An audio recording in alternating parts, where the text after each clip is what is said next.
তাকিয়ে কেবিনে প্রবেশ করলাম। জানি না আজকে আমার কি অবস্থা হবে। তো আপনার নাম কি? আরিফ চৌধুরী। তো আজকে আপনার অফিসে প্রথম দিন, আর আজকে আপনি লেটের কারণ কি? সরি ম্যাডাম, আজকে রাস্তায় অনেক জ্যাম ছিল, যার কারণে অফিসে আসতে একটু লেট হয়ে যায়। ঠিক আছে, আজকে আপনার প্রথম দিন, তাই কিছু বললাম না। নেক্সট টাইম যেন এমন না হয়। ঠিক আছে ম্যাডাম। যান, ম্যানেজার সাহেব থেকে আপনার কাজটা জেনে নিন। ঠিক আছে ম্যাডাম। বলে যেই আসতে নিব তেমনি চেয়ারের সাথে আমার পায়ের ধাক্কা লাগে। আমি ব্যথায় চিৎকার দিয়ে উঠলাম। তখন ম্যাডাম বলল, কি ব্যাপার, আপনি দেখে চলাফেরা করতে পারেন না? Sorry madam. বলে যেই ম্যাডামের দিকে তাকালাম আমি পুরোপুরি অবাক, কারণ আমার সামনে আমার স্কুল লাইফের ভালোবাসা দাঁড়িয়ে আছে। ইরাকে আমি স্কুল লাইফ থেকে ভালোবাসি, কিন্তু কোনোদিন বলতে পারি নাই, কারণ ইরা অনেক রাগে ছিল, তাই ওকে বলার কখনো সাহস পাইনি। তারপর এসএসসি পরীক্ষা দিয়ে স্কুল থেকে চলে আসলাম, আর কখনো ওর খোঁজ খবর রাখিনি। কিন্তু শুনছিলাম ইরা নাকি ঢাকা চলে গেছে। আজকে অনেক বছর পর আমি ইরাকে দেখছি। ওকে দেখে মনে হচ্ছে যেন আকাশ থেকে কোনো পরী এসেছে। এত সুন্দর কোনো মেয়ে হয় নাকি? আমি ওর মাঝে হারিয়ে যাচ্ছি। হঠাৎ কে যেন আমার চোখের সামনে চুটকি বাজালো, আর আমি বাস্তবে মেরে চলে যাই। তারপর থেকে কোনো মেয়ে আমার সাথে কথা বলেনি, একমাত্র ইরার ভয়। ইরা আমাকে এত জোরে থাপ্পড় মারবে আমি ভাবতে পারিনি। আমি ইরার দিকে করুণ দৃষ্টিতে তাকিয়ে আছি। তখন ইরা বলল, আপনার সাহস কি করে হয়? থেকে এসে নিজের ডেস্কে গেলাম। তারপর ম্যানেজার আমাকে আমার কাজ বুঝিয়ে দিলেন। আমি আমার মাথাটা ঘুরিয়ে দেখলাম ইরার কেবিনে আমার ডেস্ক বরাবর। আমার ডেস্ক থেকে ওকে দেখা যাচ্ছে। কত অপরূপ সুন্দরী লাগছে ওকে। এক দৃষ্টিতে আমি ওর দিকে তাকিয়ে আছি। হঠাৎ ইরা আমার দিকে তাকালো, আর আমি ওকে দেখে ভ্যাবাচাকা খেয়ে গেলাম। মাথা ঘুরিয়ে নিজের কাজে মনোযোগ দিলাম। কাজ করতে করতে দুপুর হয়ে গেছে, সবাই লাঞ্চ করতে যাচ্ছে, তাই আমিও উঠলাম যে আসতে নিব। তেমনি 4 জন কলিগ আমার সামনে আসলো। তাদেরকে দেখে আমি পুরো অবাক। আমার সামনে আমার স্কুল লাইফের বন্ধু আসলো, মিজান, আরিফা, হাসিব, সোহান। আমি তাদেরকে দেখে অবাক। তখন তাদেরকে বললাম, কিরে কেমন আছিস তোরা? তাদের 4 জনকে উদ্দেশ্য করে বললাম। তারা 4 জন একসাথে উত্তর দিল, আলহামদুলিল্লাহ ভালো আছি, তুই কেমন আছিস? আলহামদুলিল্লাহ ভালো আছি। তারপর ওদের সাথে আরো অনেক কথা বললাম। চল লাঞ্চ করে আসি। চল। আমরা সবাই একসাথে ক্যান্টিনে আসলাম। তারপর খাবার অর্ডার করলাম। আজকে অনেক দিন পর আমরা 4 বন্ধু একসাথে বসলাম। খাবার খেয়ে আবার যার যার কাজে মনোযোগ দিলাম। হঠাৎ ইরার কথা মনে হলো। ইরার কেবিনের দিকে তাকিয়ে দেখলাম ও ওর কাজ করছে। জানি না ও লাঞ্চ করছে কিনা। যাই হোক, নিজের কাজে মনোযোগ দিলাম। বিকেল 5টায় অফিস ছুটি হলো। আমরা 4 বন্ধু একসাথে অফিস থেকে বের হলাম। তখন আমি বললাম, আরিফা শোন, বল। ইরার সাথে কি তোর কোনো কথা হয় না? না, ওর সাথে প্রয়োজন অথবা অফিসের কোনো কাজ ছাড়া কথা হয় না। ও হঠাৎ ওর কথা জিজ্ঞাসা করলি? না, এমনি ওদের সাথে কথা বলতেছিলাম। তখন দেখলাম ইরা অফিস থেকে বের হয়ে একটা গাড়িতে উঠে চলে গেল। আমিও ওদের কাছ থেকে বিদায় নিয়ে বাসায় চলে আসলাম। বাসায় এসে কলিং বেল বাজলাম। কিছু সময় পর ভাবি এসে দরজা খুলে দিল। আমি ভাবির কপালে একটা চুমু দিয়ে ভিতরে আসলাম। তখন ভাবি জিজ্ঞেস করলো, আমার কিউটি ভাই, আজকে তো অফিসে প্রথম দিন, কেমন কাটলো? ভালো কেটেছে, কারণ আমার ভালোবাসাকে অনেক দিন পর আমার কাছে পেয়েছি। কি ব্যাপার, তোমাকে এত খুশি লাগছে কেন? না, এমনি। নেই, দাল মে কুছ কালা হ্যাঁ, বলো কি হয়েছে? পরে বলবো, আগে বলো আম্মু কোথায়? আম্মু তো রুমে আছে, যাও। ঠিক আছে। আম্মুর রুমে আসলাম, দেখলাম আম্মু ঘুমিয়ে আছে। তাই আর ডাক না দিয়ে আমি আমার রুমে চলে আসলাম। রুমে এসে ফ্রেশ হয়ে ঘুমিয়ে পড়লাম, কারণ আজকে অনেক কাজ করেছি। রাতে ভাবি এসে ডেকে গেল আর বলল নিচে খাবার টেবিলে আমার জন্য অপেক্ষা করতেছে। তাই আমি ফ্রেশ হয়ে নিচে আসলাম। তারপর গিয়ে খাবার টেবিলে বসলাম। বসতে না বসতেই ভাষণ শুরু। ভাষণটি কিছুটা এরকম ছিল, তো নবাবজাদা, আপনার তো আজকে অফিসে প্রথম দিন ছিল, কেমন কাটলো? আব্বুর মুখে এমন মধুর কথা শুনে আমার কলিজা কেঁপে উঠল। এক প্লেট সাহস নিয়ে আব্বুকে বললাম, আব্বু আজকের দিনটা ভালো গেছে। তোকে দিয়ে আমরা এমন আশা করেছিলাম না। আমি আবার কি করলাম আব্বু? তুই নিজের কোম্পানি রেখে অন্যের কোম্পানিতে কেন জয়েন করলি? আমি আম্মুর দিকে তাকিয়ে ইশারায় বললাম যে আব্বুকে একটু ম্যানেজ করো। তখন আম্মু বলল, কি শুরু করেছো তুমি? ও যা খুশি তাই করুক, ও তো এখনো ছোট মানুষ। ঠিক আছে, তোমরা মা ছেলে যা ইচ্ছা তাই করো, আমি কিছু জানি না। তারপর খাবার খাওয়া শুরু করলাম। খাওয়া শেষ করে যেই রুমে আসতে যাব তখন ভাইয়া ডাক দিল। আমি ভাইয়ার কাছে গিয়ে বললাম, বলো। আজকে তো তোর অফিসে প্রথম দিন ছিল, কোনো সমস্যা হয়েছিল কি? না, তেমন কিছুই হয়নি। আচ্ছা যা, আর কোনো সমস্যা হলে আমাকে বলবি, ঠিক আছে? বলে নিজের রুমে চলে আসলাম। খাটের উপরে শুয়ে ফেসবুকে একটা গল্প পোস্ট করলাম। আজকে সারাদিনের কথা ভাবতেই অবাক লাগে, কারণ এত বছর পর আমার ভালোবাসার মানুষটাকে কাছে পেলাম, আবার তার হাতে থাপ্পড়ও খেলাম।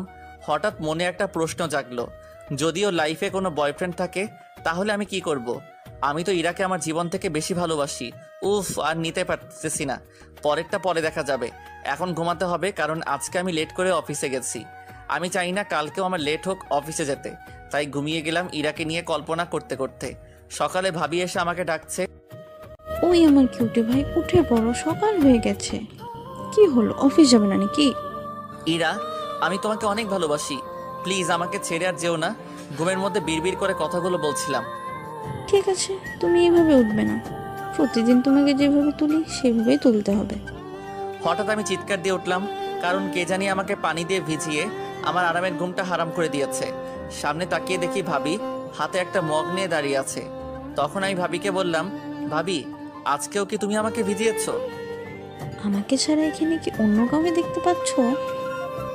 আচ্ছা, প্রতিদিন আমাকে কি এইভাবেই ঘুম থেকে তুলতে হবে? যেদিন তোমার বউ আসবে সেদিন সে তোমাকে ভালোভাবে ঘুম থেকে ডেকে তুলবে। আমি যেই কদিন আছি আমি এই একইভাবে তোমাকে ঘুম থেকে উঠাবো। দূর, ভালো লাগে না। উঠে ওয়াশরুমে গেলাম। যেই ওয়াশরুমে পা রাখলাম তখন পিছন থেকে ভাবি বলল, আচ্ছা, এই ইরাকে তুমি চেনো নাকি? ভাবির মুখে ইরার নাম শুনে আমি যেন আকাশ থেকে মাটিতে পড়লাম। ওয়াশরুমে না গিয়ে ভাবির কাছে আসলাম। কি ভাবি, তুমি কি কিছু বলছো? শুনেও না শোনার ভান করলাম। ইরাকে? আর তুমি চেনো নাকি? না, ইরা নাম তো আমি আমার জীবনেও শুনি নাই। তাই নাকি? হুম।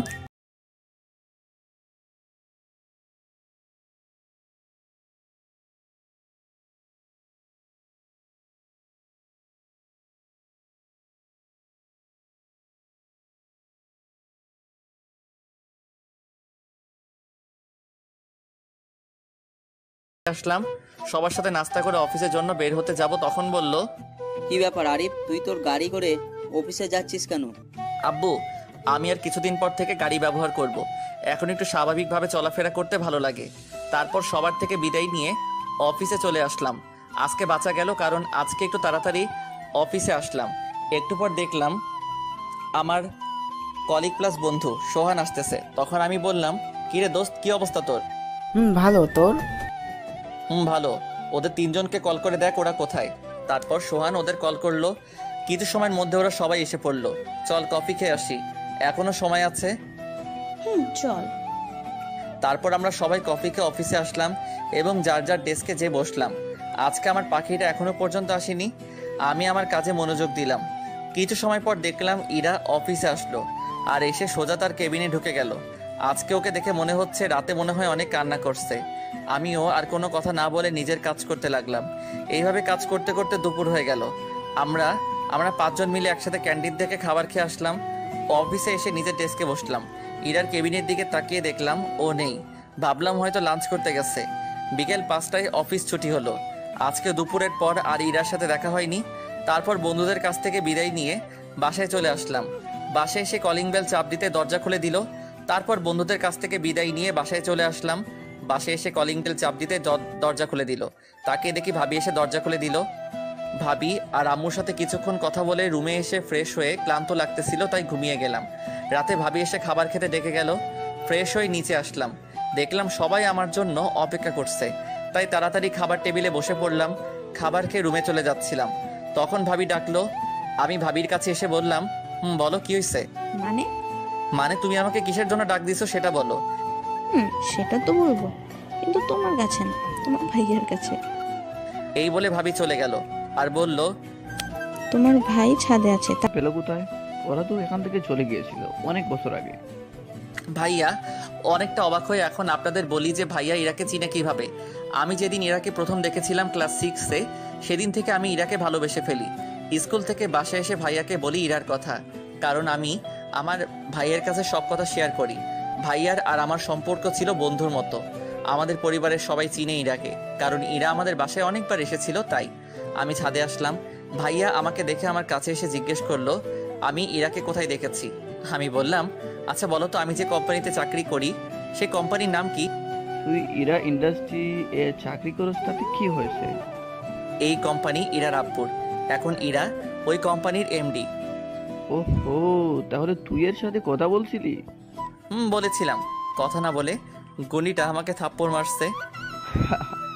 ও, আগের মতো এখনো তেমন রাগি? হাসতে হাসতে কথাগুলো বলল। এতক্ষণ যাবৎ ভাবি আমার আর ভাইয়ার কথা শুনতেছিল। ভাবি বলল, তার মানে তুই ইরাকে ছোট থেকে ভালোবাসিস? ভাবি আমাকে কখনো তুই বলে, আবার কখনো তুমি। আর অনেক কথা বলে নিজের রুমে এসে ঘুমিয়ে পড়লাম। সকালে ভাবি এসে আমাকে ঘুম থেকে তুলে গেল। ফ্রেশ হয়ে নাস্তা করে অফিসের জন্য বের হয়ে গেলাম। এইভাবে চলে গেল 3 মাস। এই 3 মাসে অফিসে ভালো নাম অর্জন করেছি। ইরার ব্যাপারে অনেক কথা জেনেছি। ইরা এখনো পর্যন্ত সিঙ্গেল। আর ইরা আমার প্রতি একটু দুর্বল হয়েছে, সেটা ওর আচার আচরণ দেখলে বোঝা যায়। তো একদিন নিজের ডেস্কে বসে কাজ করতেছিলাম, তখন পিয়ন এসে বলল, স্যার আপনাকে ম্যাডাম মিটিং রুমে ডেকেছে। ঠিক আছে আপনি যান, আমি যাচ্ছি। পিয়ন চলে গেল। আমি ভাবতেছি আমাকে আবার মিটিং রুমে কেন ডাকলো। তারপর আমি মিটিং রুমে আসলাম। আমি দরজায় নক করলাম, ম্যাডাম আসবো? আসুন। আমি ভিতরে ঢুকে পুরো অবাক, কারণ ভিতরে আমার বন্ধুরা বসে আছে। সোহান, হাসিব, আরিফা, মিজান। বসুন, আপনাদের সবার সাথে কিছু জরুরি কথা ছিল, যার জন্য আপনাদের ডাকা হয়েছে। আমাদের কোম্পানিতে একটা নতুন প্রজেক্ট এসেছে, সেটার জন্য আপনাদের 5 জনকে সিলেক্ট করা হয়েছে। কাজটি করতে আপনাদের সবাইকে 1 সপ্তাহের জন্য চট্টগ্রামে আমাদের যে কোম্পানি আছে সেই কোম্পানিতে যেতে হবে, আর আমাদের কালকের মধ্যে সেখানে যেতে হবে। কারোর কোনো প্রশ্ন আছে? আমরা সবাই একসাথে বললাম, না ম্যাডাম, সবার থেকে বেশি খুশি আমি, কারণ আমাদের সাথে ইরাও যাবে। আজকে আপনাদের ছুটি, আর কাল সকাল 10টায় আমরা রওনা দিব। তো টাইম মতো আসবেন সবাই। এই বলে ইরা চলে গেল। আমরা বন্ধুরা কিছু সময় কথা বলে বাসায় চলে আসলাম। বাসায় এসে সবাইকে জানালাম যে আমি কালকে অফিসের কাজে চট্টগ্রামে যাচ্ছি। বিকেলে ভাবি আমার জামা কাপড় ব্যাগে গুছিয়ে চলে গেল। রাতে ভাইয়ার ভাবি এসে আমাকে জিজ্ঞেস করলো আমরা কে কে সেখানে যাচ্ছি। আমি ভাইয়াকে বললাম আমি, আমার 4 বন্ধু আর ইরা। ইরার নাম শুনে ভাইয়া ভাবি দুজনকে অনেক খুশি লাগছে। তখন ভাইয়া বলল, দেখ, ওর রাগটা ভাঙাতে পারোস নাকি? ইরা আমাকে অনেক জ্বালিয়েছে, এখন আমি জ্বালাবো।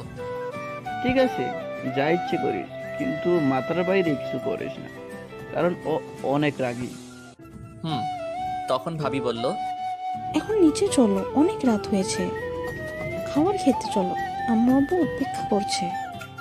নিচে গিয়ে খাবার খেয়ে রুমে এসে ঘুমিয়ে গেলাম। কালকে সকালে তাড়াতাড়ি উঠতে হবে। সকালে নীল জামা পরেছে, সাথে এক হাতে কয়েকটা নীল চুড়ি, এক হাতে ঘড়ি, কানে ম্যাচিং ঝুমকা, ঘন চুলগুলি খুলে দিয়েছে, চোখে গাঢ় কাজল টেনে, ঠোঁটে হালকা লিপস্টিক পরেছে। ইরাকে দেখতে নীল পরি নীলাঞ্জনার মতো লাগছে, যার মাঝে অনায়াসে ডুব দেওয়া যায়। আমি এক পলকে ইরার দিকে তাকিয়ে আছি। হঠাৎ মনে হলো কে যেন আমাকে ধাক্কা দিচ্ছে।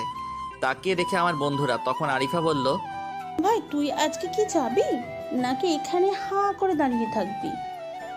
আরিফার কথা শুনে আমার সব বন্ধুরা হেসে উঠল। আর ইরার দিকে তাকিয়ে দেখলাম ও লজ্জায় লাল হয়ে গেছে। ইরাকে এই অবস্থায় আরো সুন্দর দেখাচ্ছে। তারপর আমরা সবাই একটা প্রাইভেট গাড়িতে উঠলাম। শালারা ইরাকে আমার পাশে বসিয়েছে। আমার আরেক পাশে বসেছে মিজান, পিছনের দিকে বসেছে হাসিব আর আরিফা, আর সোহান বসেছে ড্রাইভারের সাথে। গাড়ি চলছে তার আপন গতিতে। ইরা তার কানে হেডফোন লাগিয়ে আনমনে গান শুনছে, আর আমি এক দৃষ্টিতে ওর দিকে তাকিয়ে আছি। ওর টানা টানা চোখের দিকে তাকালে ওর প্রতি আরো দুর্বল হয়ে পড়ি। কিছু সময় পরে ইরা ঘুমিয়ে পড়েছে আমার কাঁধে মাথা রেখে। মন চাচ্ছে এই সময়টাকে এই জায়গাতেই আটকে রাখি। আমি ওর কান থেকে হেডফোনগুলো খুলে দিলাম। তারপর ইরার হাত থেকে মোবাইলটা নিয়ে মোবাইল ওপেন করে দেখি ওয়ালপেপারে আমার ছোটবেলার ছবি দেওয়া। আমার মনে অনেক আনন্দ লাগছে, কারণ ইরা এখনো আমাকে ভালোবাসে। ইরার মোবাইলটা ওর ব্যাগে রেখে দিলাম। তারপর আমিও ইরাকে দেখতে দেখতে ঘুমিয়ে পড়লাম। কিছু সময় পর গাড়ি একটা রেস্টুরেন্টের সামনে থামলো। লাঞ্চ করার পর আবার আমাদের জার্নি শুরু। অবশেষে কয়েক ঘন্টা পর আমরা চট্টগ্রামে পৌঁছে আমরা সবাই একটা বাড়ির সামনে নামলাম। সামনে থেকে একটা মেয়ে এসে কিছুক্ষণ কথা বলল। মেয়েটাকে দেখতে অনেক সুন্দর, যে কেউ দেখলে ক্রাশ খাবে নিশ্চিত। তারপর একে একে ম্যাডাম আমাদের পরিচয় করিয়ে দিলেন আর বললেন আমরা এখানে যে কোম্পানিতে কাজের জন্য এসেছি সেই কোম্পানির ম্যানেজার এই মেয়ে। মেয়েটির নাম হচ্ছে রোজা। রোজা বলল, আমরা সব। পিছনে মনে হলো কেউ দাঁড়িয়ে আছে। পিছে তাকিয়ে দেখি রোজা দাঁড়িয়ে আছে। আপনি এখানে কি করছেন? কিছু না, রুমে ভালো লাগছিল না তাই ছাদে চলে আসলাম। ও, কিছু সময় পর ইরা ছাদে আসলো, এসে বলল, এখানে কি করছেন আপনারা? পিছনে তাকিয়ে দেখি ইরা চোখ লাল করে আমাদের দিকে তাকিয়ে আছে। আমি বললাম, কিছু না ম্যাডাম, রুমে ভালো লাগছিল না তাই ছাদে আসছিলাম। তারপর ডিনার শেষ করলাম, তখন সবাই মিলে বসলাম আড্ডা দিতে, কিন্তু ম্যাডাম আমার পাশে বসেছে। অনেক ভালো লাগছিল, কিন্তু ইরাকে জ্বালাতে হবে তাই আমি সেখান থেকে উঠে এসে নির্দিষ্ট সময়ে সবাই অফিসে চলে আসলাম। আমাদের যে কাজের জন্য এখানে আসা সেই কাজ করা শুরু করে দিলাম। এইভাবে আরও 5টা দিন চলে গেল। আজকে আমরা যেই প্রজেক্ট নিয়ে কাজ করছিলাম তা শেষ হলো। সবাই আজকে অনেক খুশি। তারপর সবাই বাসায় আসলাম। এই কয়দিনে রোজা অনেকটা চেঞ্জ হয়ে গেছে, কারণ সে আপনি থেকে এখন তুমি বলা শুরু করেছে, আর আমাকেও তুমি করে বলতে বলেছে। এই কয়দিন ইরাকে অনেক ইগনোর করেছি। ও অনেকবার কথা বলতে এসেছিল, কিন্তু আমি কোনো কথা বলিনি। ছাদে এসে দাঁড়িয়ে আছি। পেছন থেকে রোজা বল, কি করছো এখানে? তেমন কিছু না। ও আচ্ছা, তোমাকে একটা কথা বলার ছিল। বলো। কিভাবে যে বলি। সমস্যা নেই, তা বলার বলে ফেলো। না কিছু না, এমনি আর কি। আমি আর কিছু বললাম না। কিছু সময় পর আরিফা এসে ডেকে গেল ডিনার করার জন্য। আমি আর রোজা একসাথে নিচে আসলাম, খাবার টেবিলে গিয়ে বসলাম। ইরা বলল, তোমাদের সবাইকে একটা গুড নিউজ দিতে চাই। আমরা সবাই আগ্রহ নিয়ে ইরাকে জিজ্ঞেস করলাম কি। ইরা বলল, আমাদের প্রজেক্টটা ভালোভাবে শেষ হওয়ার কারণে আমরা আরো 5 দিনে এখানে থেকে এনজয় করব। আর কালকে আমরা যাচ্ছি কক্সবাজার। আগামী 5 দিন সেখানেই থাকবো। সবাই অনেক খুশি হলো। তারপর খাবার খেয়ে সবাই আড্ডা দিতে বসছে। আমি ওদেরকে বললাম, আমার ভালো লাগছে না, তাই আমি রুমে চলে আসলাম। আজকে অনেক ক্লান্ত লাগতেছিল তাই ঘুমিয়ে পড়লাম। সকালে ঘুম থেকে উঠে ফ্রেশ হয়ে নিচে আসলাম। নাস্তা করে কিছু সময় পর সবাই রওনা দিলাম কক্সবাজারের উদ্দেশ্যে। কিছু সময়ের মধ্যে আমরা কক্সবাজার সমুদ্র সৈকতে পৌঁছে গেলাম। সেখানকার একটা হোটেলে আমাদের রুম বুক করা হলো। রুমে আসলাম, ফ্রেশ হয়ে সবাই চলে আসলাম লাঞ্চ করতে। রুমে এসে বসলাম, তখন আরিফা রুমে আসলো। কি রে দোষ, তুই এমন করছিস কেন? আমি এখন আবার কি করলাম? মানে তুই না ইরাকে ভালোবাসিস, সো তাহলে তাহলে তুই ওকে এমন ভাবে ইগনোর করছিস কেন? ভালোবাসি, কিন্তু কিভাবে বলবো তুই বল। তুই তো জানিস ইরা কেমন। বুঝলাম। তুই এক কাজ করে দেখতে পারিস, তবে ইরা তোকে ভালোবাসে নাকি। কি? আরিফা আমাকে যা বললো তা আপনাদের কিছু সময়ের পর জানানো হবে। আরিফা চলে গেল। আমিও আর কিছু না ভেবে বাইরে চলে আসলাম। বিকেলে সবাই একসাথে বের হলাম। মোবাইলে কল করা লোকটাকে বলল ইরা মোবাইলে কথা বলতে বলতে সাইডে চলে গেল। আমার চোখটা পানিতে ভরে গেল। হঠাৎ রোজা বলল, আরিফ চলো আমার এই পাশে যাই। রোজা কথাটা বলতে না বলতেই ইরা আমার দিকে এমনভাবে তাকালো যেন আমি কোনো বড় অপরাধ করে ফেলেছি। আমি বললাম, ঠিক আছে চলো। এখন সবাই আমার দিকে তাকিয়ে আছে। আমি আর কোনো কথা না বলে রোজাকে নিয়ে আপর দিকে চলে আসলাম, কিন্তু ভালো লাগছিল না। তাহলে কি ইরার জীবনে কি অন্য কেউ আছে? হঠাৎ রোজা বলল, চলো ওই জায়গাটায় গিয়ে বসি। ঠিক আছে চলো। আমি আইসক্রিম খাবো, তুমি খাবে? না, তোমার জন্য আমি আইসক্রিম নিয়ে আসি। আইসক্রিম এনে রোজার হাতে দিলাম। রোজা আমাকে একটা হেল্প করতে পারবে? বলো কি হেল্প, বলো, তোমার জন্য সব করতে পারবো। রোজা আমার সাথে ভালোবাসার অভিনয় করতে পারবে প্লিজ? মানে কি বলতে চাচ্ছ তুমি? আমি ইরাকে ভালোবাসি। আমি জানি না ও আমাকে ভালোবাসে নাকি, তাই সবার সামনে আমার একটু অভিনয় করব যেন আমার প্রেমিক প্রেমিকা। হঠাৎ খেয়াল করলাম রোজার হাসি মুখটা ফ্যাকাশে হয়ে গেল। বুঝলাম না কেন। ঠিক আছে, আমি রাজি। তখন আমার বন্ধুরা আসলো। তারপর সবাই বসে বসে সূর্য অস্ত যাচ্ছে তা দেখলাম। সবাই খুশি ছিল, কিন্তু একজন খুশি ছিল না, সে হলো আমি। কিছু সময় পর সবাই মিলে একটা রেস্টুরেন্টে ঢুকলাম। সেখানে সবাই অনেক এনজয় করলাম। ডিনার করে রুমে চলে আসলাম। ওয়াশরুমে এসে পানি ছেড়ে ঝর্ণার নিচে বসে পড়লাম। অনেক কান্না আসতেছে। ফ্রেশ হয়ে খাটে বসে মোবাইলে ইরার ছবি দেখতে লাগলাম। কত মায়াবী লাগছে ইরাকে। সারা রাত না ঘুমিয়ে কাটিয়ে দিলাম। এইভাবে আরও একটি দিন চলে গেল। এখন সবাই ভাবছে রোজার সাথে আমার কিছু চলছে, কিন্তু সত্যটা কি তা শুধু আমি আর রোজা জানি। সারাদিন সবাই অনেক মজা করলাম, কিন্তু বিকেলবেলা এমন কিছু ঘটবে তা কেউ আশা করতে পারিনি। কারণ বিকেলবেলা আমরা সবাই সমুদ্র পাড়ে হাঁটছি। হঠাৎ রোজা আমার সামনে হাঁটু গেড়ে বসলো আর বলতে লাগলো, আরিফ, আমি তোমাকে অনেক ভালোবাসি। যেদিন থেকে তোমাকে প্রথম দেখেছিলাম সেই দিন থেকে তোমার প্রতি আমার একটা ভালো লাগা কাজ করছে। প্লিজ আমাকে ফিরিয়ে দিও না। আমি তোমাকে অনেক ভালোবাসি। রোজা কথাগুলো বলতে না বলতেই ঠাস ঠাস এমনভাবে চর থাপ্পড় এসে আমার গালে পড়ে। থাপ্পড়গুলো অনেক জোরে পড়ে, মাথাটা ভন ভন করে ঘোরাচ্ছে। সামনে তাকিয়ে দেখি থাপ্পড়গুলো আর কেউ না, ইরা এসে মেরেছে। সবাই অবাক হয়ে ইরার দিকে তাকিয়ে আছে। ইরা কান্না করতে করতে বলতে লাগলো, তোকে অনেক ভালোবেসেছিলাম আর তুই, ছি, ছোট বলে তোকে যেদিন ছেড়ে চলে গিয়েছিলাম সেদিন অনেক কান্না করেছিলাম। ভেবেছিলাম তোকে আমি হারিয়ে ফেলেছি। তোকে যেদিন অফিসে দেখেছিলাম তখন তোকে দেখে অনেক খুশি হয়েছিলাম। মনে হচ্ছিল আমি আমার হারিয়ে যাওয়া ভালোবাসাকে আবার খুঁজে পেয়েছি। সেদিন তোকে থাপ্পড় মেরেছিলাম কারণ তোর প্রতি আমার অনেক অভিমান হয়েছিল। সেদিন রাত্রে বাসায় গিয়ে অনেক কেঁদেছিলাম। তোকে থাপ্পড় মেরেছিলাম তাই। আবার খুশি তো কারণ আল্লাহ তাআলা আমাকে আমার ভালোবাসাকে ফিরিয়ে দিয়েছে। আমি ভেবেছিলাম তোকে প্রপোজ করব, কিন্তু তুই তো আমার সাথে কথাও বলতি না। হঠাৎ নতুন প্রজেক্ট আসে, তাই আমি ভাবি তোকে সেখানে ঘুরতে নিয়ে যাব আর সেখানে গিয়েই প্রপোজ করব, কিন্তু তুই এখানে এসে আমাকে একবারই ইগনোর করছিস। ভেবেছিলাম হয়তো ইগনোর করেছিস, তাই কক্সবাজার আসার প্ল্যান করি। ভেবেছিলাম এখানে তোকে প্রপোজ করব, কিন্তু তুই এখানে এই মেয়ের সাথে লুচ্চামি করছিস আর কখনো আমার সামনে আসবি না। আমি তোকে ঘৃণা করি, আই হেট ইউ। বলে ইরা কান্না করতে করতে চলে গেল। ইরার পিছে আমার বন্ধুরাও চলে গেল, যদিও কোনো সমস্যা হয় তাই। আর আমি সেই জায়গায় মূর্তি হয়ে দাঁড়িয়ে আছি। আমি কি করলাম? যেই মেয়ে আমাকে এত ভালোবাসে আমি তার ভালোবাসার পরীক্ষা নিচ্ছিলাম। ও আপনাদের তো বলা হয়নি সেদিন আরিফা আমাকে কি বলেছিল, তাহলে শুনুন, মানে পড়ুন ফ্ল্যাশব্যাক। বুঝলাম, তুই এক কাজ করে দেখতে পারিস, তবে ইরা তোকে ভালোবাসে কিনা। কি করতে হবে? শোন, মেয়েরা যাকে ভালোবাসে তাকে অন্য মেয়েদের সাথে দেখতে পারে না। তাই তুই এক কাজ কর, ইরার সামনে অন্য মেয়েদের সাথে থাকবি, কথা বলবি, তাহলে দেখতে পারবি ইরা তোকে ভালোবাসে নাকি। যদি একটু বেশি হয়ে যায়, কারণ তুই তো জানিস ইরা কেমন রাগী মেয়ে। বেশি কিছু হবে, আমি আছি তো। আমি আর কিছু না বলে রুম থেকে বের হয়ে যাই। বাইরে এসে আরিফার কথাগুলো বলছিলাম, হঠাৎ কাঁধে কারো স্পর্শ করে। পিছনে তাকিয়ে দেখি রোজা। রোজা বলল, কি হয়েছে তোমার? কোনো সমস্যা? এখানে কি করছো? না, কোনো সমস্যা নেই। তারপর রোজা সেখান থেকে চলে যায় আর আমিও রুমে চলে আসলাম আর এসে শুয়ে পড়লাম। বাকিগুলো আপনারা তো জানেনই।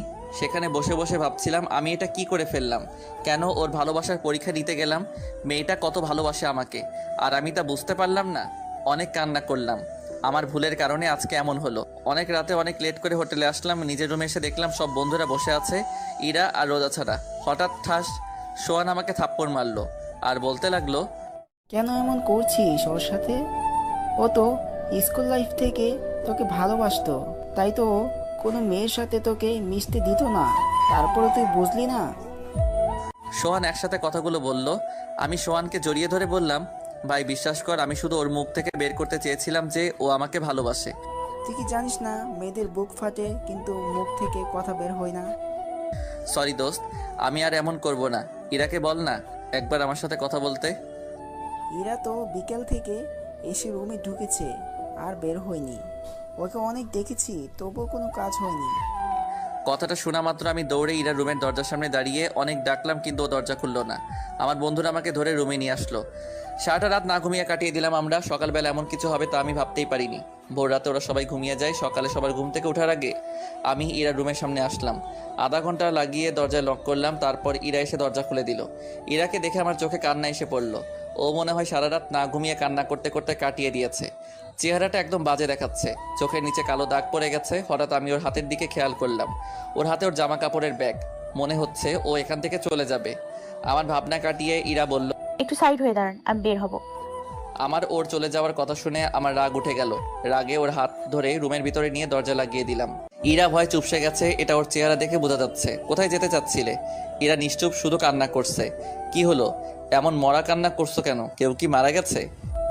আমি কাউকে জবাব দিতে বাধ্য নই। ইরা, তুমি কালকে যা দেখেছো তা সব ভুল। আমি তোমাকে অনেক ভালোবাসি। প্লিজ আমাকে বোঝানোর একটু সময় দাও। প্লিজ আপনি এখান থেকে চলে যান। কান্না করতে করতে বলল ইরা, প্লিজ একটু সময় দাও আমাকে বোঝানোর, প্লিজ একটু সময়। আপনি যদি এই মুহূর্তে এখান থেকে চলে না যান তাহলে আমার মরা মুখ দেখবেন। ঠিক আছে, চলে যাচ্ছি, কিন্তু একটা কথা বলতে চাই, তুমি অনেক বড় ভুল করছো। কান্না করতে করতে চলে আসলাম। রুমের দরজা খুলে দেখি বন্ধুরা দাঁড়িয়ে আছে। আমি ওদেরকে কিছু না বলে নিজের রুমে চলে এলাম। সব জামা কাপড় গুছিয়ে বাইরে চলে আসলাম। কি হয়েছে? তুই তো জিনিসপত্র গুছিয়ে নিলি কেন? সব দোষ আমার জন্যই হয়েছে। চল, সব এখন আমি ঠিক করে দিব। দেখ দোস্ত, তুই চলে যাস না, সবকিছু ঠিক হয়ে যাবে। না রে দোস্ত, বাসায় একটু সমস্যা হয়েছে তাই চলে যাচ্ছি। ভুলে যাস না আমরা তোর বন্ধু, আমাদের কাছে তুই মিথ্যা কথা বলিস। সব হারামিগুলো এসে আমাকে জড়িয়ে ধরলো। দোস্ত এখন আমার যেতে হবে, প্লিজ আমাকে যেতে দে। অনেক বোঝানোর পর ওরা আমাকে ছাড়লো। দেখলাম সাইডে রোজা দাঁড়িয়ে আছে। রোজা, তুমি আমার জন্য যা করেছো তার জন্য অনেক ধন্যবাদ তোমাকে। আল্লাহ হাফেজ, আর দেখা নাও হতে পারে। চলে আসলাম সেখান থেকে। বুকটা অনেক ব্যথা করছে। অনেক কষ্টে বাসে উঠলাম। অঝরে চোখের পানি পড়ছে, যেন কান্নার বাঁধ ভেঙে গেছে। অপরদিকে ইরা ও কারো কোনো কথা না শুনে বের হয়ে গেল। অনেক কষ্টে বাসায় আসলাম। বাসার কলিং বেল চাপতেই ভাবি এসে দরজা খুলে দিল। আমাকে দেখে জড়িয়ে ধরলো। বাসার ভিতরে ঢুকলাম। কেমন আছো ভাবি? তোকে ছাড়া কিভাবে ভালো থাকি? তোকে ছাড়া পুরো বাসা খালি লাগছিল, এখন তুই এসে পড়েছিস, এখন সবাই ভালো থাকবে। হঠাৎ ভাবি আমার চেহারার দিকে তাকিয়ে অবাক হয়ে তাকিয়ে রইল। কি হয়েছে আরিফ, তোর অবস্থা এমন কেন? মনে হচ্ছে রাতে ঘুমাস নেই, কান্না করেছিস। আরে না, কি বলো, তোমাদের থেকে অনেক দিন দূরে ছিলাম, আবার জার্নি করে এসেছি তাই এমন দেখাচ্ছে। আরিফ, আমি তোকে সত্যি কথা বলতে বলেছি। আরে কিছু না, তুমি বলো আম্মু কোথায়? আম্মু তোর রুমে আছে, হয়তো ঘুমোচ্ছে। ঠিক আছে ভাবি, আমি আমার রুমে গেলাম। রুমে চলে এলাম। ভিতরটা কেমন জানি লাগছে। ওয়াশরুমে চলে আসলাম। ঝর্ণায় পানি ছেড়ে ইচ্ছে মতো কাঁদতে লাগলাম। মন চাচ্ছে চিৎকার করে বলতে, কেন হলো আমার সাথে এমন? ঘন্টাখানেক পর রুমে এলাম। অনেক ক্লান্ত লাগছে তাই ঘুমিয়ে গেলাম। রাতে ভাবি খেতে ডেকেছিল কিন্তু ভালো লাগছিল না তাই যাইনি, আবার ঘুমিয়ে গেলাম। হঠাৎ অনেক ক্ষুধা লাগছে, কারণ গতকাল থেকে কিছুই খাইনি। ঘড়ির দিকে তাকিয়ে দেখলাম ভোর 4টা বাজে। ভাবি রুমের সামনে গিয়ে দুই একবার ডাক দিতেই ভাবি দরজা খুলে দিয়ে বলল, আমি জানতাম তোর খিদে লাগবে, তাই তোর খাবার ফ্রিজে রেখেছি, চল এখন। থ্যাংক ইউ ভাবি। তারপর ভাবি আমাকে খাবার গরম করে দিল। ভাবি আমার ভালো লাগছে না, প্লিজ আমাকে খাইয়ে দিবে? ভাবি আমাকে খাইয়ে দিতে লাগলো। হঠাৎ ভাবি আমাকে জিজ্ঞেস করলো, তুই কি আমাকে একটা কথা বলতে পারবি? কি কথা? সেদিন কি হয়েছিল আমি সব জানতে চাই। ভাবি আমি এসব নিয়ে এখন তোমার সাথে কথা বলতে পারবো না, প্লিজ জোর করো না প্লিজ, বলে সেখান থেকে চলে আসলাম রুমে। এভাবে আরো 2 দিন চলে গেল, কারোর সাথে কোনো প্রকার কথা বলিনি। ভাবি খাবারের জন্য ডাকলে খেতাম না। রাতে ছাদে বসেছিলাম, হঠাৎ ভাইয়া আর ভাবি আসলো। ভাইয়া আমাকে জিজ্ঞেস করলো সেখানে কি হয়েছিল। ভাইয়াকে সব খুলে বললাম। ঠাস, ভাইয়া আমাকে একটা থাপ্পড় মারলো। বলেছিলাম না বেশি কিছু না করতে, তারপরও কেন করলি? যা হবার তা হয়ে গেছে, এখন সামনে কি করবি সেটা চিন্তা কর। কাল থেকে প্রতিদিন অফিসে যাবি, আমি আব্বুকে বলে দেব, ঠিক আছে? ঠিক আছে। তা এখন অনেক রাত হয়ে গেছে, রুমে যা। ঠিক আছে বলে রুমে চলে আসলাম। এভাবে চলে গেল 1টা বছর। নিজের কেবিনে বসে কাজ করছি, এমন সময় ভাইয়া আসলো আর বলল, আরিফ আমাকে একটা হেল্প করে দিতে পারবি? বলো কি হেল্প? তোর ভাবি রুহিকে একটু শপিং করতে নিয়ে যাবে, প্লিজ ভাই, না করিস না, আমার জরুরি একটা মিটিং আছে, প্লিজ জানা। না আমি পারবো না। প্লিজ মানা করিস না। ঠিক আছে যাব, কিন্তু টাকা তুমি দিবে। ঠিক আছে বলে ভাইয়া তার মানিব্যাগ থেকে একটা কার্ড দিল। আমি সোজা বাসায় চলে আসলাম। বাসায় কয়েকবার কলিং বেল বাজাতেই ভাবি এসে দরজা খুলে দিল। তোর ভাইয়া আমাকে কল করে বলে দিয়েছে, আর এখন ফ্রেশ হয়ে এসো। ঠিক আছে বলে নিজের রুমে চলে এলাম। ফ্রেশ হয়ে বাইরে আসলাম। ভাবি আমার কলিজাটা কোথায়? নিচে ওর দাদুর কাছে। আমরা গাড়ি নিয়ে বেরিয়ে পড়লাম। কিছু সময়ের মধ্যে ভাবির কেনাকাটা হয়ে গেল। ভাবি মিহিকে কোলে নিয়ে হাঁটছে আর আমি শপিং ব্যাগ নিয়ে। হঠাৎ সামনে একটা মেয়ে সামনে আসলো আর এসেই ঠাস, মেয়েটাকে দেখে আমি পুরো অবাক, কারণ মেয়েটা ছিল আরিফা। ওই কুত্তা, কোথায় ছিলি এই কয়দিন? আর তুই আমার কল মেসেজের রিপ্লাই দিস না কেন? আমি কোনো কথা না বলে ওকে জড়িয়ে ধরলাম আর বললাম, রাগিস কেন? আগে বল তুই কেমন আছিস? আগে তুই আমার কথার জবাব দে, আমাকে ছাড়িয়ে। এমনি আর কি। তুই আমার উপর রেগে আছিস তাই না? আরে না, তোর উপর রেগে থাকবো কেন? তুই আমার কিউট একটা কুত্তি, এখন বল তুই কেমন আছিস আর বাকিগুলোর কি অবস্থা? ভালো আছি, আর বাকিগুলোও ভালো আছে। ইরার সাথে কি তোর কোনো কথা হয় না? হয়েছিল। কথা বলতে গেলে থাপ্পড় ফ্রি পাইতাম। সরি দোস্ত, আমার জন্য তোদের এমন হয়েছে। বাদ দে তো। তোর সাথে মেয়েটা কে? আমার আপুর মতো ভাবি। ভাবির সাথে আরিফার পরিচয় করিয়ে দিলাম। চল কফি খেয়ে আসি, তোকে একটা গুড নিউজ দিব। আমরা সবাই কফি খেতে আসলাম। হঠাৎ আরিফা বলল, আগামী সপ্তাহে আমার বিয়ে। কি আগামী সপ্তাহে তোর বিয়ে আর তুই আজকে আমাকে বলছিস?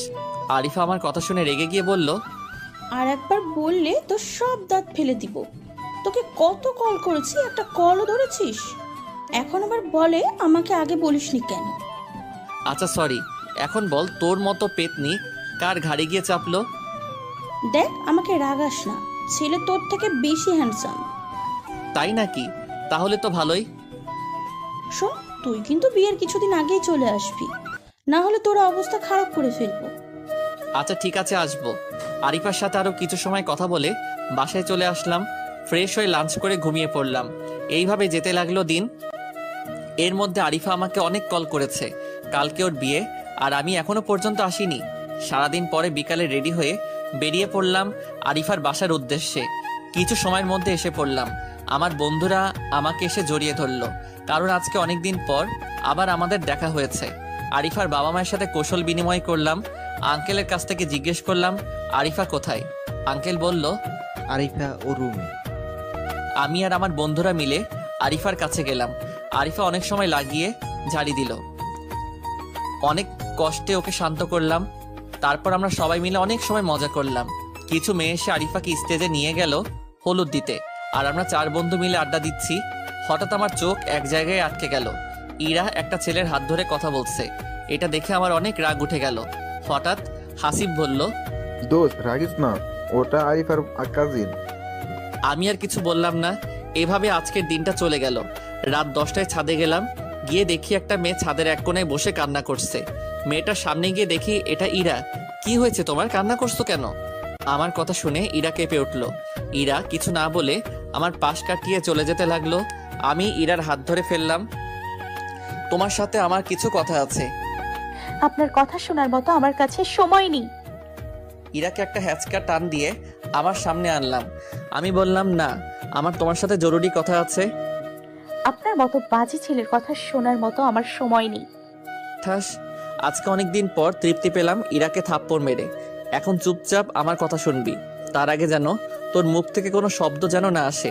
ইরা নিশ্চুপ হয়ে ফুপিয়ে ফুপিয়ে কাঁদছে। আমি বলতে লাগলাম, আমি যেই দিন থেকে তোমাকে প্রথম দেখেছিলাম সেই দিন থেকে তোমাকে ভালোবাসি।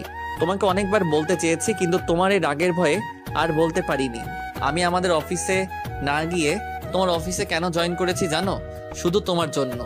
অফিসের প্রথম দিন তুমি আমাকে থাপ্পড় মেরেছো, সেটা নিয়ে আমার কোনো আপত্তি নেই, কিন্তু তুমি আমাকে আপনি করে কথা বলেছো, সেই দিন অনেক কষ্ট হয়েছিল।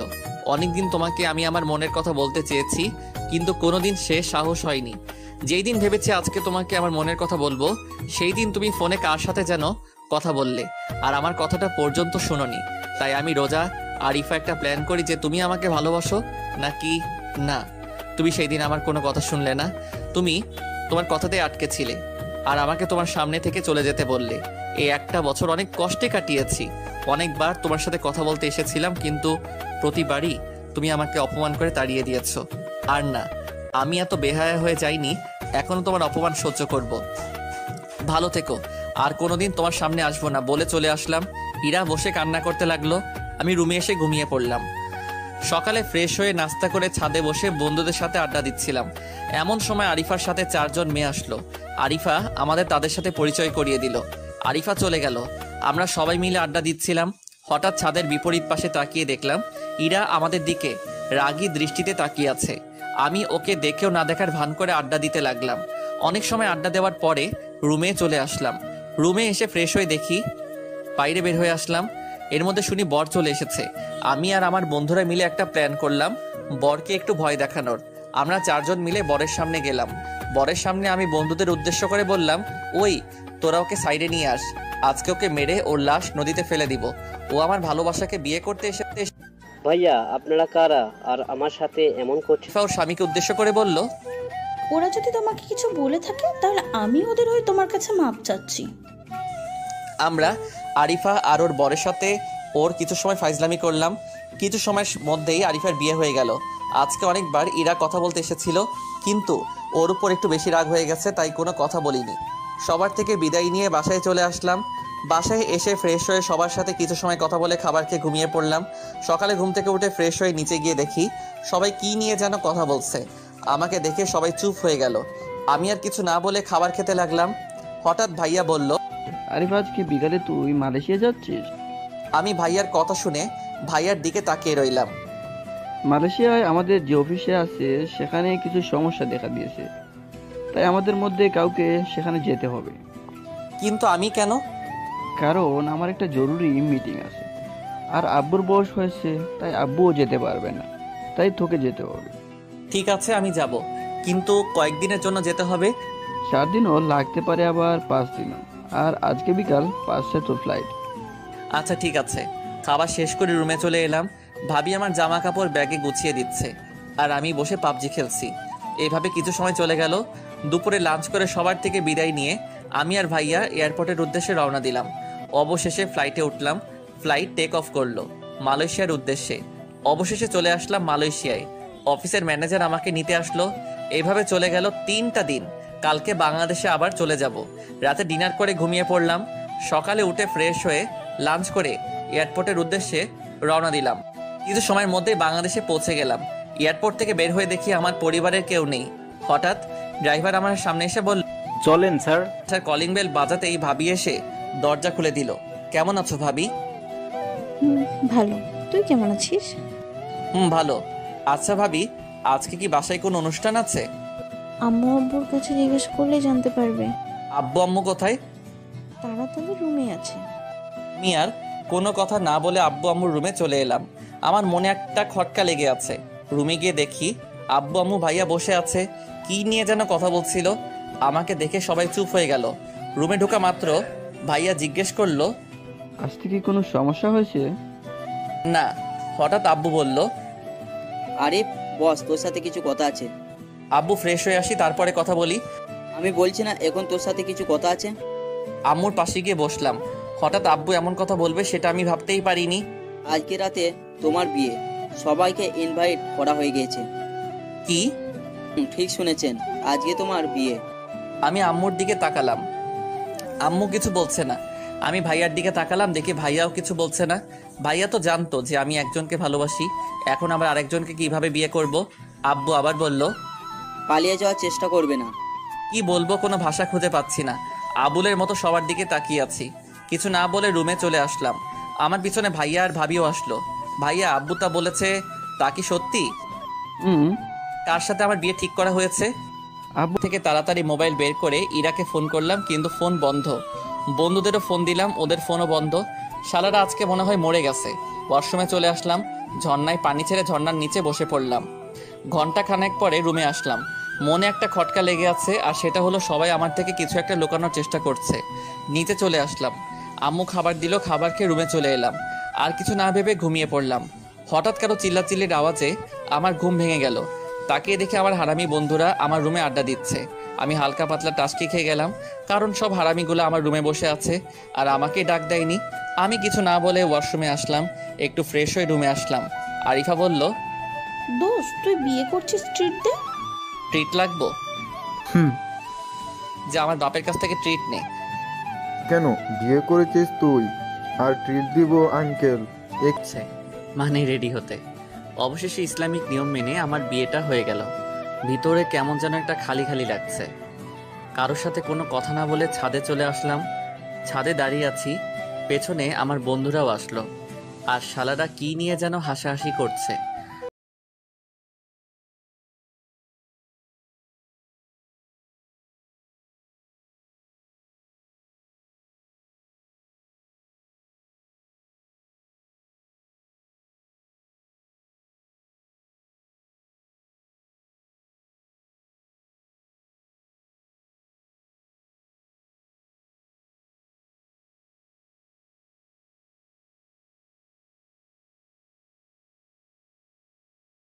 মানে যাচ্ছে না, রুমে যা বলছি। এখন আমি রুমের সামনে দাঁড়িয়ে আছি। এক বালতি বেদনা নিয়ে রুমে প্রবেশ করলাম। রুমে ঢুকতেই দেখি একটা মেয়ে খাটের মাঝ বরাবর লাল শাড়ি পরে ইয়া বড় একটা ঘোমটা দিয়ে বসে আছে। আমাকে দেখেই খাট থেকে নেমে গুটি-সুটি পায়ে আমার সামনে আসলো আর এসে আমাকে সালাম করতে নিল। আমি দুহাত পিছনে চলে গিয়ে বলতে লাগলাম, এই আপনি এগুলো কি করছেন? কেন, কি করলাম? স্বামীর পা ধরে সালাম করছি। আওয়াজটা কেমন যেন চিনা চিনা লাগছে। খবরদার, ভুলেও আমাকে টাচ করবেন না। আমি আপনাকে স্ত্রী হিসেবে মানি না, আর আমি অন্য কাউকে ভালোবাসি। মেয়েটা তার ঘুমটা উঠিয়ে বলল, কি বললি আবার বলতো? আমার সন্দেহ সঠিক হয়েছে। আমার সাথে ইরারই বিয়ে হয়েছে। এখন দেখো মজা কাকে বলে। আপনি ঠিক শুনেছেন, আমি অন্য কাউকে ভালোবাসি। খবরদার, অন্য কোনো মেয়ের নাম যেন তোর মুখে না শুনি। আমার মুখ আমি নিবই। আমি জানি তুমি আমাকে এখনো ভালোবাসো। প্লিজ আমাকে ক্ষমা করে দাও। দেখুন আমার ঘুম পাচ্ছে, আমি ঘুমাবো। কি, আজকে আমাদের বাসর রাত আর আজকে তুমি বলছো তোমার ঘুম পেয়েছে?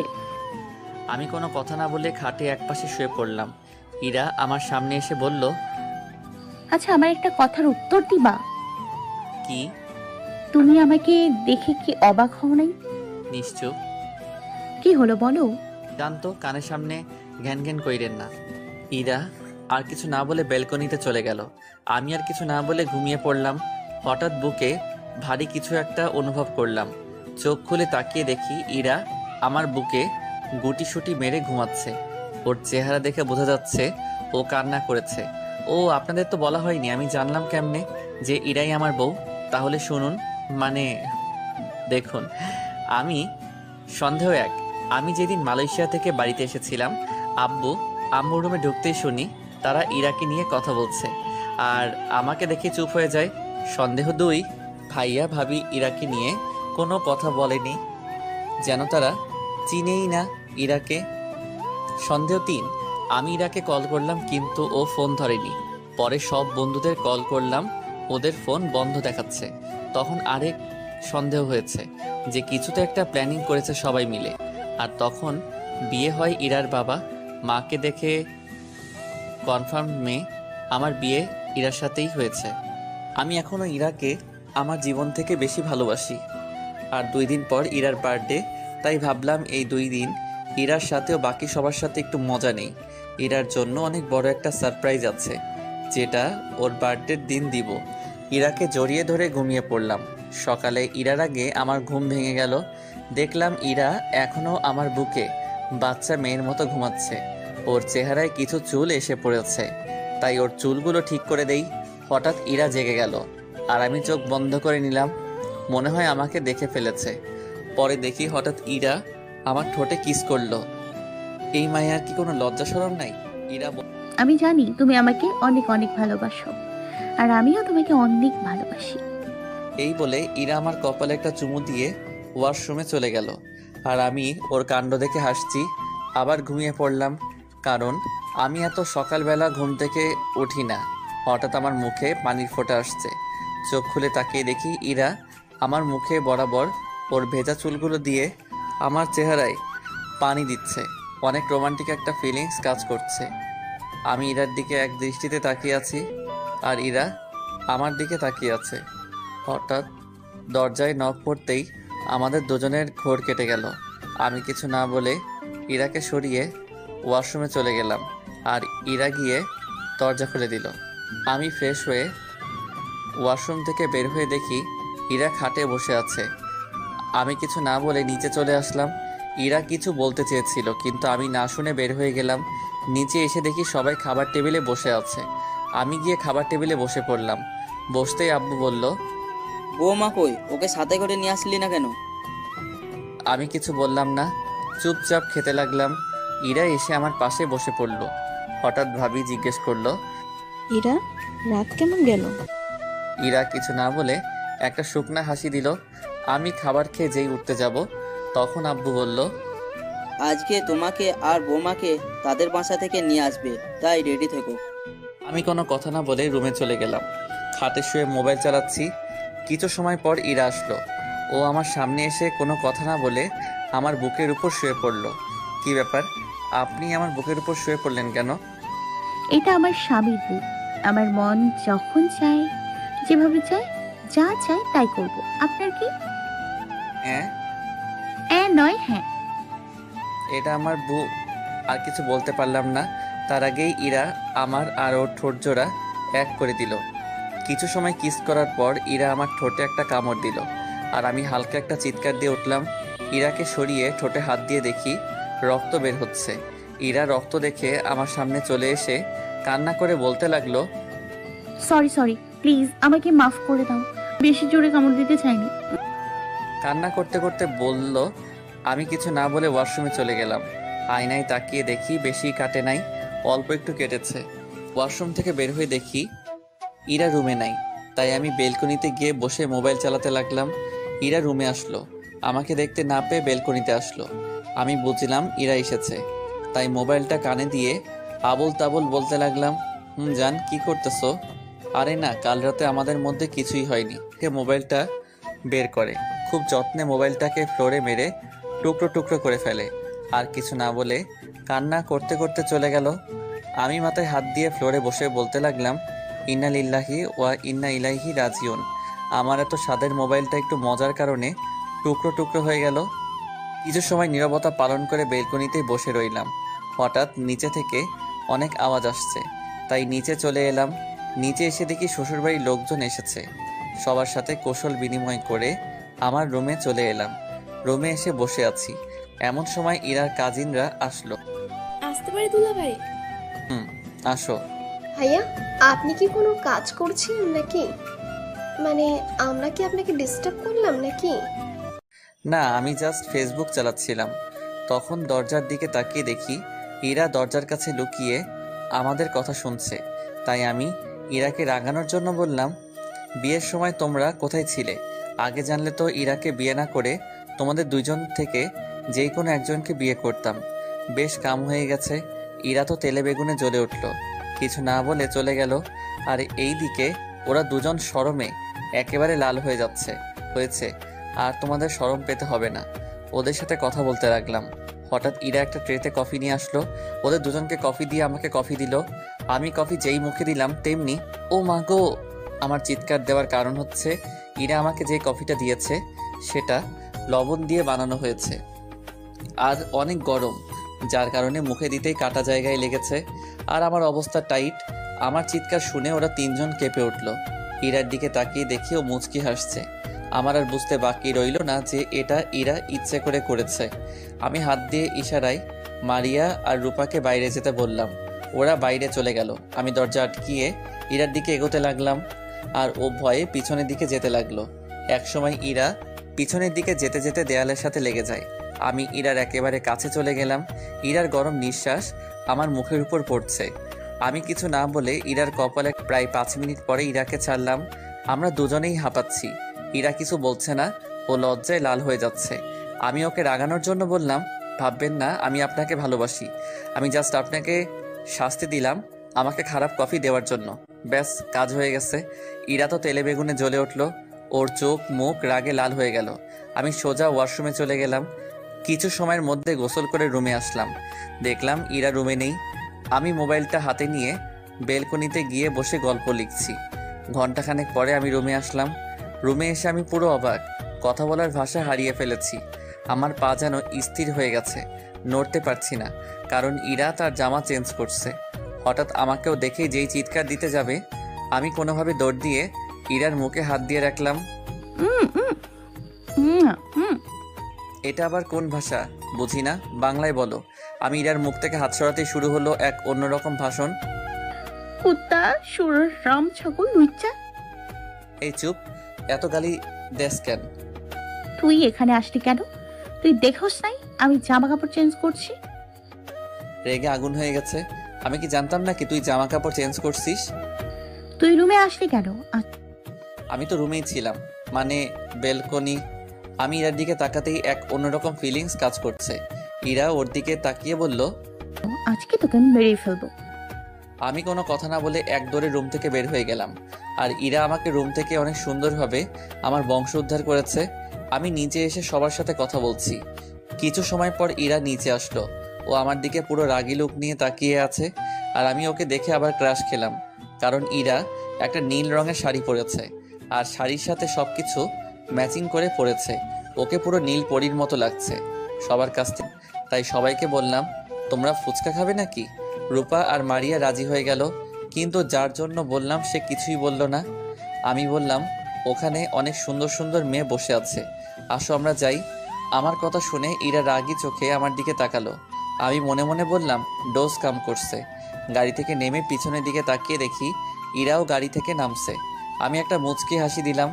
আমার 4 জন মিলে ফুচকার দোকানে ঢুকলাম। ঢুকে আমি অবাক, কারণ এখানে অনেক কাপল বসে বসে প্রেম করছে। আমরা একটা টেবিলে বসলাম। তারপর আমি 3 প্লেট ফুচকা অর্ডার করলাম। কিছু সময়ের মধ্যে ফুচকা নিয়ে আসলো। ওরা 3 জন ফুচকা খাচ্ছে আর আমি এক দৃষ্টিতে ইরার দিকে তাকিয়ে আছি। এটা দেখে রূপা আর মারিয়া হাসছে। ভাইয়া, আপনি খাবেন না? আর আশায় বসে আছি। যার আশায় বসে আছি সে তো কিছু বলে না। ইরা কিছু না বলে এক মনে খাচ্ছে। আমি বললাম, আজকে আমি অনেক সুন্দর একটা দৃশ্য দেখেছি। ইরার দিকে তাকিয়ে বললাম। ইরা চোখ বড় বড় করে আমার দিকে তাকিয়ে আছে। হঠাৎ মারিয়া বলল, কি দেখেছেন ভাইয়া, আমাদেরও বলেন। আজকে আমি রুমেশ আর কিছু বলতে পারলাম না। তার আগে ইরা আমার মুখে একটা ফুচকা ঢুকিয়ে দিয়ে ওদের বলল, তোরা এত কথা বলছ কেন? চুপচাপ খা। আর আমি অন্যদিকে তাকিয়ে হাসছি। আমার মন চাচ্ছিল ইরার হাতে খেতে, তাই এই প্ল্যান করি। অনেক হাসি পাচ্ছে, তাই না? আমি আর কিছু বললাম না, কারণ ইরা রেগে যাচ্ছে। সবার খাওয়া শেষ হলে বিল দিয়ে আবার জার্নি শুরু করলাম। পুরো রাস্তায় আর কেউ কোনো কথা বলেনি। ধরে আমাদের ঠোঁট জোড়া এক করে দিলাম। ইরা আর কিছু বলল না, শুধু তাল মিলিয়ে গেল। কিছু সময়ের পর মারিয়া এসে আমাদের ডেকে নিচে নিয়ে গেল। তারপর আর কি শুরু হলো জামাই আদর নামের টর্চার। আমি আর খেতে পারছি না, তাই ইরার দিকে তাকালাম।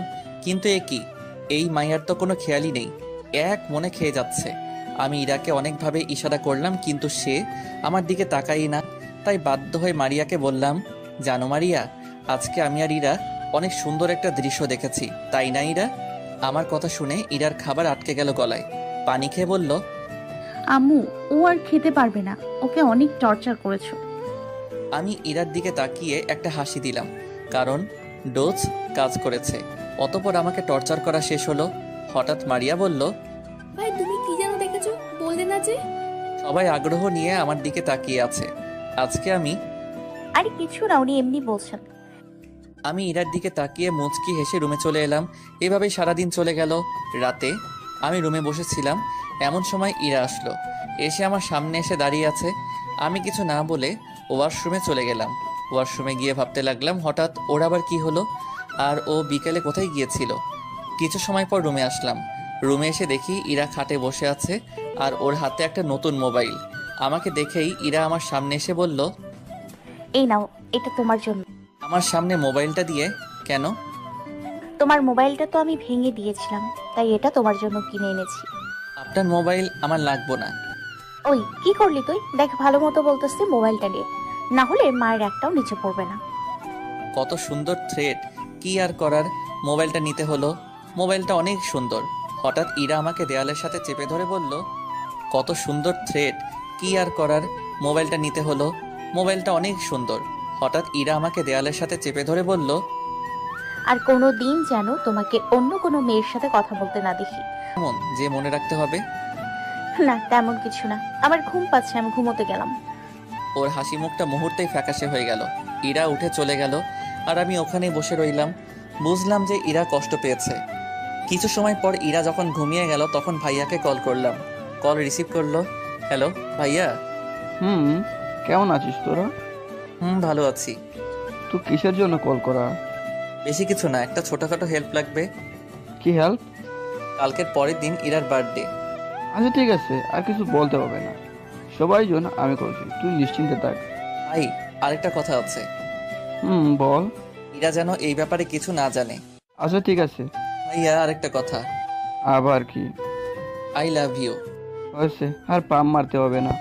আচ্ছা রাখি। এই বলে ফোনটা কেটে যেই পিছনে তাকালাম, আমি পুরোপুরি শক, কারণ ইরা চোখ মুখ লাল করে আমার পিছনে দাঁড়িয়ে আছে। মনে হয় সব কথা শুনে ফেলেছে। আজকে আমি শেষ। হঠাৎ আমি কাউকে জবাব দিতে বাধ্য নই। ঠিক আছে, আমি তোর জীবন থেকে সরে যাব। কালকের পরের দিনেই তুই ডিভোর্স পেপার পেয়ে যাবি। ইরা রুমের বাইরে চলে গেল। আর আমি বলদের মতো ওই জায়গাতেই দাঁড়িয়ে আছি। সারা রাত চলে গেল, কিন্তু ইরা রুমে আসলো না। আমিও সারা রাত না ঘুমিয়ে কাটিয়ে দিলাম। সকাল 9টা, ইরা ও তার আম্মু নাস্তা বানাচ্ছে। আমি রুম থেকে বের হয়ে সোজা ডাইনিং রুমে চলে এলাম। আমি ইরার বাবাকে বললাম, আঙ্কেল, আমার একটু জরুরি কাজ আছে, আমার এখন যেতে হবে। এটা কেমন কথা? কালকে আসলে আর আজকেই চলে যাবে? আবার এখন পর্যন্ত তো নাস্তাও করনি। আঙ্কেল, একটা জরুরি কাজ আছে, তাই যেতে হচ্ছে। আমি বিকেলে এসে ইরাকে নিয়ে যাবলাম। রুমের বাইরে দাঁড়িয়ে আছি। অনেকক্ষণ যাবৎ ইরাকে ডাকলাম, কিন্তু ওর কোনো রেসপন্সই নেই। ভাবতে লাগলাম, ইরা যেই রেগে আছে, এভাবে দরজা খুলবে না। তাই একটা প্ল্যান করলাম। ইরার মোবাইলে একটা মেসেজ পাঠালাম।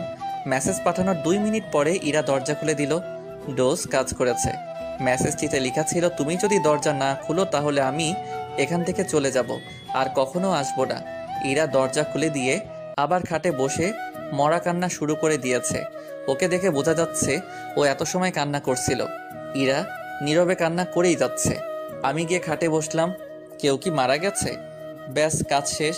শুরু হয়ে গেছে জোরে জোরে কান্না করা। কি হলো, এইভাবে কান্না করছো কেন? কুত্তার লাল বাদর সুর বসে শুরু করলো এলোপাতারি। আরে কি করছিস, লাগছে তো?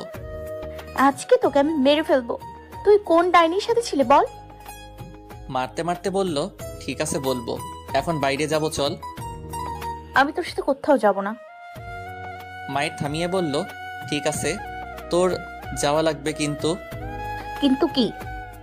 তোর মতো আটার বস্তা আমার উপরে বসে আছে, আমি মরে গেলাম, নাম তাড়াতাড়ি। ইরা রাগে অভিমানে আমার উপর থেকে নেমে বেলকনিতে চলে গেল। আমি ওর পিছনে বেলকনিতে গেলাম। গিয়ে দেখে ও কান্না করছে। চলো বাসায় যেতে হবে, আব্বু কল করেছিল। ইরা আমার দিকে চোখ বড় বড় করে তাকিয়ে আছে, কারণ আমি এই প্রথম ওকে তুমি বললাম। কি হলো, কথা কানে যায়নি? তাড়াতাড়ি রেডি হও, বাসায় যেতে হবে। আমি যাব না। দেখো, আমাকে রাগিও না। আমি বলেছি না আমি যাব না। ঠাস ঠাস ঠাস দিলাম বসিয়ে। এখন যাও আর ভদ্র মেয়ের মতো রেডি হও। ইরা আর কিছু না বলে গালে হাত দিয়ে আমার 14 গোষ্ঠী উদ্ধার করতে করতে রুমে রেডি হতে চলে গেল। থাপ্পড় মারতে অনেক ভালো লাগে। ছোটবেলায় আম্মু বলেছিল, মায়ের উপর কোনো ওষুধ নেই। কিছু সময়ের পর সবার থেকে বিদায় নিয়ে বাইরে চলে আসলাম। গাড়ি স্টার্ট দিয়েই শুরু হলো ভাষণ। গাড়ি থামা, আমি তোর সাথে কোথাও যাব না। দয়া করে এখন চিল্লাচিল্লি করিস না। সারাদিন না খেয়ে আছি, অনেক ক্ষুধা পেয়েছে। এখন রেস্টুরেন্টে যাব, তুই চুপ হয়ে বসে থাক, একটা কথা বলবি না। ইরা আর কিছু না বলে চুপচাপ মুখ ফুলিয়ে বসে আছে। আমি আর কিছু না বলে ড্রাইভ করতে লাগলাম। একটা রেস্টুরেন্টের সামনে গাড়ি থামালাম। গাড়ি থেকে নেমে রেস্টুরেন্টে গিয়ে দুজনে খাবার খেয়ে আবার জার্নি শুরু। ইরা চুপচাপ বসে আছে, তাই আমি বললাম, কি ব্যাপার, তুমি চুপচাপ বসে আছো কেন? তুমি আসলেই জানো না কালকে কি? জানি তো, কালকে কি? তার মানে তুমি জানতে আমি জানতাম তুমি এই দিন কোনো দিন ভুলতে পারো না। কালকের দিনটা কিভাবে ভুলতে পারি? কালকের দিনে আমার সুন্নতে খাতনা হয়েছিল। অনেক হাসি পাচ্ছে ইরার চেহারা দেখে। ইরা তেলে বেগুনে জ্বলে উঠল। সুন্দর চেহারা মুহূর্তে রাগী হয়ে গেল। ইরাকে নিয়ে একটা নদীর পাড়ে আসলাম। অনেকেই বসে আছে এখানে জোড়ায় জোড়ায়। আমি আর ইরা একটু নিরিবিলি জায়গায় বসলাম। বসতেই আমার গাড়ির ঘটনার কথা মনে পড়ে গেল। এখন আর হাসি থামিয়ে রাখতে পারলাম না। ইরার সামনেই পাগলের মতো হাসা শুরু করলাম। আমি যতই হাসছি, ইরা ততই রাগে সাপের মতো ফোঁস ফোঁস করছে। তাই আমি আর না হেসে চুপচাপ বসে রইলাম। সন্ধ্যা পেরিয়ে রাত হয়ে গেল। রাতে এখনকার দৃশ্য আর ফুটে উঠল। হঠাৎ ইরা বলল, আমরা বাসায় যাব কখন? কিছুটা ভয়ে ভয়ে বলল, আরো কিছু সময় থাকি। ইরা, কিছু না, এমনি। চলো এখন। বাসায় যাব এখন? না, একটু কাজ আছে, সেখানে যাব। ইরা আর কিছু বলল না। দুজনে গাড়িতে বসে আবার রওনা দিলাম। কিছু সময়ের মধ্যেই পৌঁছে গেলাম। আমরা শপিং মলে কেন এসেছি? ভাবি আমাকে কিছু আনতে বলেছিল, তাই এখানে আসলাম। ইরাকে নিয়ে শপিং মলের ভিতরে ঢুকলাম। অনেক সময় লাগিয়ে শপিং করার পর ইরা বলল, ভাবি তোমাকে এত কিছু নিতে বলেছে? আর কিছু না বলে দুজনে গাড়িতে বসলাম। ইরা কোনো কথা বলছে না। ইরাকে নিয়ে একটা রেস্টুরেন্টের সামনে আসলাম। আমরা এখানে কেন আসলাম? খাবার খেতে। রাত অনেক হয়ে গেছে, বাসায় গিয়ে খাবো না, এখানেই খাবো। ইরা আর কিছু বলল না। দুজনে রেস্টুরেন্টে থেকে ডিনার করলাম। ডিনার করতে করতে 11:30 বেজে গেল। ইরাকে নিয়ে বাসায় যাওয়ার জন্য রওনা দিলাম। ইরা বারবার ঘড়ির দিকে তাকাচ্ছে। 11:55 বাসায় পৌঁছালাম। গাড়ি পার্ক করে দরজার সামনে এসে ইরা কলিং বেল বাজাবে তখন আমি বললাম, এই কি করছো? ইরা কিছুটা ভয় পেয়ে বলল, আমি আবার কি করলাম? সবাই ঘুমিয়ে আছে, কলিং বেল বাজানোর প্রয়োজন নেই। তাহলে ভেতরে যাব কিভাবে? আমার কাছে চাবি আছে। আমার প্যান্টের পকেটে হাত দিয়ে চাবি বের করে দরজা খুলো। তোমার পকেটে আমি হাত দিতে যাব কেন? আরে আমার হাতে এতগুলো ব্যাগ, আমি আবার পকেটে হাত দিব কেমনে? ইরা আর কিছু না বলে পকেটে হাত দিয়ে চাবি বের করে দরজা খুলে দিল। পুরো বাসা অন্ধকার হয়ে আছে। ইরা আর আমি ভিতরে গেলাম। হঠাৎ পুরো বাসার লাইট জ্বলে উঠলো আর সবাই একসাথে বলে উঠলো, হ্যাপি বার্থডে ইরা। ইরা সবাইকে দেখে পুরো অবাক হয়ে আছে। সবাই ইরাকে উইশ করছে। আমি কিছু না বলে সেখান থেকে আমার রুমে চলে এলাম। তোমাদের সবার মনে আছে আমার বার্থডের কথা? সবাই একসাথে বলল, ঘন্টাখানেক পরে ইরা রুমে আসলো। রুমে এসে দেখে রুম অন্ধকার হয়ে আছে। রুমের লাইট জ্বালিয়ে ইরা শক, কারণ পুরো রুম পুতুল দিয়ে ভর্তি। হঠাৎ রুম থেকে কান্না করার শব্দ আসছে। আমি ব্যালকনিতে দাঁড়িয়েছিলাম। কান্নার শব্দ পেয়ে রুমে গিয়ে দেখি ইরা চোখের পানি আর নাকের পানি এক করে দিছে। ইরার সামনে গিয়ে বললাম, কি হলো, কান্না করছো কেন? ইরা কোনো কথা না বলে আমাকে জড়িয়ে ধরে আরো জোরে জোরে কান্না শুরু করে দিল। কি হলো, কান্না করতেছো কেন? তুমি এই কয়দিন আমাকে এত কষ্ট দিলে কেন? কাঁদতে কাঁদতে বলল, কি আমি তোমাকে কখন আবার কষ্ট দিলাম? তুমি বললাম কে? ইরাকে আর কিছু বলতে না দিয়ে আমার ঠোঁট জোড়া এক করে দিলাম। কিছু সময় পর আমি নিচে চলে আসলাম। কিছু সময় সবার সাথে কথা বলে রুমে চলে আসলাম। রুমে এসে আমি পুরো অবাক। ইরাকে নীল শাড়িতে নীল পরীর মতো লাগছে। আমি এক দৃষ্টিতেই ইরার দিকে তাকিয়ে আছি। ইরা আমার সামনে এসে ঠোঁটে ছোট্ট করে কিস করে বলল, কি আজব, এমন ড্যাব ড্যাব করে কি দেখতেছো? আমার নীল পরীকে। তাই? হুম। চলেন ছাদে যাব। কি এত রাতে? এখন আমাকে কোলে তোলেন। হ্যাঁ নয় হ্যাঁ, এখন তুমি আমাকে কোলে তুলে নিয়ে ছাদে যাবে। কি আর করার, ইরাকে কোলে নিয়ে ছাদে আসলাম। ইরাকে বুকের সাথে জড়িয়ে দোলনায় বসে আছি। নিরাপত্তা ভেঙে ইরা বলল, জানো আমার অনেক স্বপ্ন ছিল কোনো এক রাতে তোমার বুকে মাথা রেখে চাঁদ দেখব। তাই? আচ্ছা, স্কুলে তোমার ক্রাশ কে ছিল? আমার স্কুল লাইফে একটাই ক্রাশ ছিল, আর সে হলো তুমি। আমি তোমাকে অনেক অনেক ভালোবাসি, কখনো আমাকে ছেড়ে যাবে না তো? আমিও তোমাকে অনেক অনেক ভালোবাসি, আর মৃত্যুর আগ পর্যন্ত শুধু তোমাকেই ভালোবেসে যাব। আচ্ছা শোনো, কাল থেকে আমি আব্বুকে বলে রেখেছি, কাল থেকে তুমি আর আমি আমার যে অফিস আছে সেটা দেখাশোনা করব। ইরার মুখটা আমার মুখের সামনে এনে এক গভীর কিস দিয়ে বললাম, আমার স্কুল লাইফের ক্রাশ এখন আবার অফিসের বস।